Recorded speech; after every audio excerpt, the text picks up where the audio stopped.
এই মাফিস, তোমাকে একটা প্রশ্ন আছে আমার। বলো তো,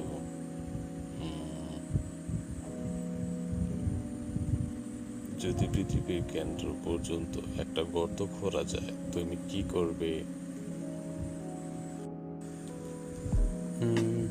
স্যার, আমি গর্তের পাশে একটা চায়ের দোকান খুলে ফেলবো।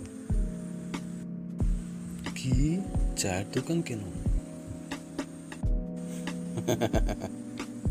কারণ তখন তো সবাই নিচে পড়ে যাবে, তাই ওঠার সময় একটু বিশ্রাম নিতে আমার দোকানে বসবে স্যার। বাহ, তোর তো ভালোই জ্ঞান আছে দেখা যায়। বাহ, ব্যবসার মাথা আছে তোমার। তো ভাই, দর্শকেরা আরো সুন্দর সুন্দর হাসির কৌতুক পেতে, গল্প শুনতে সাবস্ক্রাইব করুন।